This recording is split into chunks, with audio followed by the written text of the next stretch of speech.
जी sir, बताइए आज की जो प्रेस कॉन्फ्रेंस। देखिए, आज की प्रेस कॉन्फ्रेंस का जो मेन इशू ये था, आपको हमने इसलिए ज़हमत दी क्योंकि पिछले 8-10-12 दिन से एक पब्लिक प्लेटफॉर्म पे डिबेट स्टार्ट हो गई है कि रायका में फॉरेस्ट एरिया है और वो फॉरेस्ट जो है वो जम्मू के लंग्स हैं, और एक कंसर्न जताया जा रहा है कि अगर हाई कोर्ट वहाँ पर कंस्ट्रक्ट हुई तो वो जंगल कटेगा और जम्मू के लोगों की एयर क्वालिटी, ऑक्सीजन में फ़र्क पड़ेगा, और उसको लेके आगे पीछे से कहीं कहीं से हमको प्रोटेस्ट सुनने को मिल रहे थे। अब ये एक वर्जन चल रहा था। इन 7-8 दिनों में बार एसोसिएशन जम्मू, इसकी एडवाइजरी कमेटी, हमारे सीनियर मेंबर्स, हम भी अपना डेटा इनपुट जनरेट कर रहे थे कि इस सिचुएशन में जुडिशल साइड पे तो कहीं कोई इंटरवेंशन या कहीं कोई जजमेंट तो नहीं आई, कोई ऑर्डर तो नहीं आया। पता ये चला कि 2019 में नेशनल ग्रीन ट्रिब्यूनल, जो हाईएस्ट अथॉरिटी है एनवायरनमेंट प्रोटेक्शन को लेके, फॉरेस्ट प्रोटेक्शन को लेके, उस अथॉरिटी ने, नेशनल ग्रीन ट्रिब्यूनल ने जम्मू की हाई कोर्ट के कंसर्निंग जो ग्रीवेंस वहाँ प्रोजेक्ट की गई कि ये जंगल काट के वहाँ बनाई जाएगी, इसको लेके एक नज़रसानी की,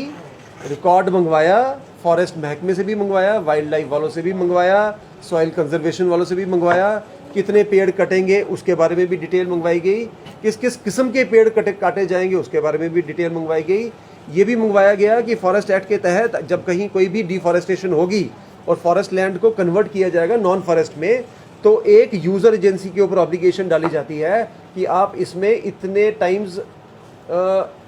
एफॉरेस्टेशन करोगे और वहाँ पर उतने क्वांटिटी में पेड़ भी लगाओगे, जगह आइडेंटिफाई करके, और उसके लिए मुआवजा भी दोगे। अब जब हमने ये सारा डेटा देखा तो पता ये चला कि एनजीटी ने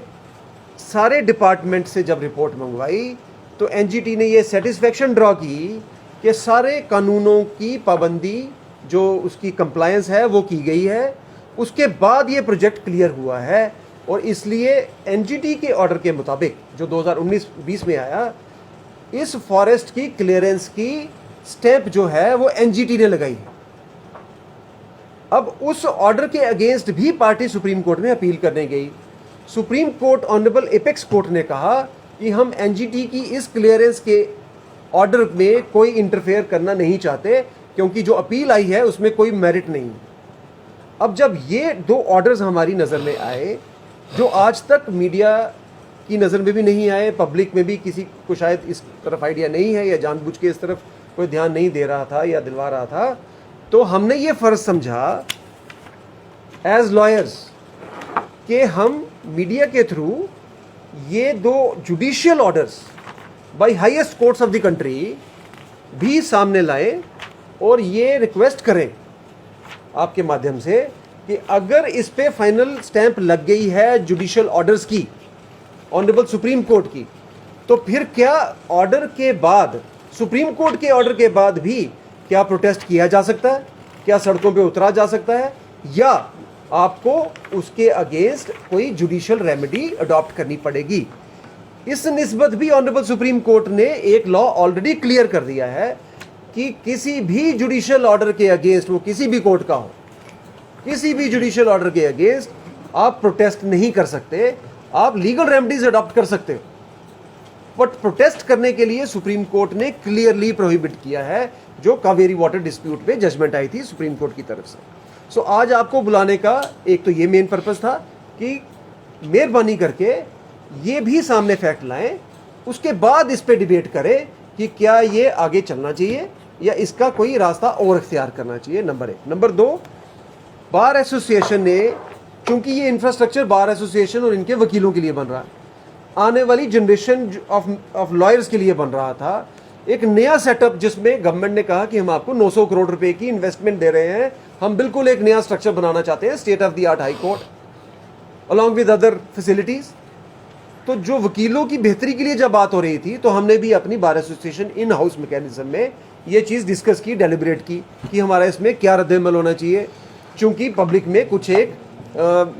इसमें डाउट्स जनरेट हुए हैं। हमारी एडवाइजरी कमेटी, जिसमें former presidents of bar association अब तक के जो उसके मेंबर हमने बनाए, जिसमें राजेश कोतवाल जी, एडवाइजरी कमेटी की एक मीटिंग बुलाई और उसमें 3-4 घंटे थ्रेडबेयर डिस्कशन की। उस डिस्कशन में ये ऑर्डर्स भी हमने डेलिब्रेट किए, फॉरेस्ट एक्ट भी डेलिब्रेट किया, अपने लेवल पे ये अंडरस्टैंड करने के लिए कि हम इसको किस तरीके से प्रोजेक्ट करें या इसको किस तरीके से अडॉप्ट करें। अल्टीमेटली हमारी एडवाइजरी कमेटी ने ये कंक्लूड किया कि both as lawyers, law knowing people and as citizen, in view of the law laid down by the Honorable Supreme Court and the stamp on forest clearance by the NGT, we cannot protest against this project of the High Court on roads. If we protest against the orders, judicial orders passed, and that too by the Honorable Supreme Court on roads, it is a clear contempt, no doubt about this. And I would even add to it that anybody who would instigate to protest on roads against the judicial orders also is not healthy, it is illegal. So इसलिए भी हमने आपकी तवज्जो सीख की थी। हमारी advisory committee ने हमको ये इंस्ट्रक्शंस दी उसी रेजोल्यूशन में कि आप, हाई कोर्ट तो शिफ्ट हो रही है, डीपीआर अप्रूव हो गया, फाउंडेशन स्टोन कल है, honourable chief justice of India हमारे चंद्रचूड़ साहब आ रहे हैं सीनियर जजेस के साथ, एक बड़ा इवेंट है और हम शुक्रगुजार हैं कि इंफ्रास्ट्रक्चर आने वाली जनरेशन्स की यूटिलिटी के लिए 900 करोड़ की इन्वेस्टमेंट प्रपोज है। हमको ये एडवाइजरी कमेटी ने गाइड किया कि आप जाइए और ऑनरेबल चीफ साहब से, चीफ जस्टिस साहब से और हमारे ऑनरेबल जजेस से उनको रिक्वेस्ट करके परसुएड करिए कि जब आप इतना बड़ा प्रोजेक्ट ऑलरेडी शिफ्ट कर रहे हैं और वहाँ पर जगह अवेलेबल है, तो फिर क्यों ना हमारा डिस्ट्रिक्ट कोर्ट कॉम्प्लेक्स भी, क्योंकि डिस्ट्रिक्ट कोर्ट कॉम्प्लेक्स भी आज से 30 साल पुराना बना है और with the efflux of time हमारे यहाँ इनफ्लो ऑफ लिटिगेंट्स भी बढ़ा है, इनफ्लो ऑफ लॉयर्स भी बढ़े हैं, फुटफॉल भी बढ़ा है, रिक्वायरमेंट जो है वो मैनीफोल्ड इंक्रीज की है, इंफ्रास्ट्रक्चर उस तरह से अपडेट और ग्रो नहीं किया। सो जब आप एक इतना बड़ा प्रोजेक्ट कंसीव कर रहे हो तो क्यों ना डिस्ट्रिक्ट कोर्ट भी आप साथ ले जाओ, ताकि एक स्टेट ऑफ द आर्ट नया कॉम्प्लेक्स बन के उभरे और हमारी आने वाली जनरेशन जो है वो भी थैंकफुल हो कि हम एक अच्छे सेटअप में एक अच्छे प्रोफेशनल के तौर पे काम करें विद डिग्निटी। तो हम आज उस मैंडेट के तहत ऑनरेबल चीफ साहब के पास भी गए थे, ऑनरेबल जजेस, रेस्ट ऑफ द जजेस आल्सो वर देयर। हमने अपना मेमोरेंडम इन राइटिंग उनको सबमिट किया और हम उनके भी ग्रेटफुल हैं, थैंकफुल हैं, उनके शुक्रगुजार हैं कि उन्होंने हमारा मेमोरेंडम और हमारी ग्रीवेंस इस निस्बत बड़ी पेशेंटली सुनी और हमको श्योर किया कि वो भी इसको टेकअप करेंगे, हमारे इस कॉज को फर्दर करेंगे, जो कि एक मेजॉरिटी व्यू है।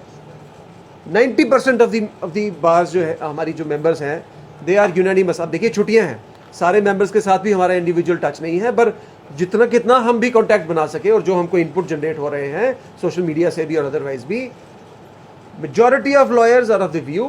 when the High Court is shifting, let the district court, the central administrative tribunal, the sub registrars and other forums, quasi judicial authorities, let there be a comprehensive plan to take all these institutions also to RICA, ताकि जो एक बड़ा एक social friendly slogan है justice eight door step, तो ये scattered ना रहे, लिटिगेंट को ये फैसिलिटी रहे कि उनको वकील अवेलेबल है और उनको अदालतें भी अप्रोचेबल डिस्टेंस पे अवेलेबल हैं और उनको एक जगह से दूसरी जगह कम्यूट करने में, अपने वकील साहब को एक जगह से दूसरी जगह लेने में टाइम मनी की वेस्टेज ना करनी पड़े। सो वो मेमोरेंडम भी हमने आज सबमिट किया है और हम उम्मीद करते हैं कि उसकी भी फेवरेबल कंसिडरेशन होगी और वो हमारे फेवर में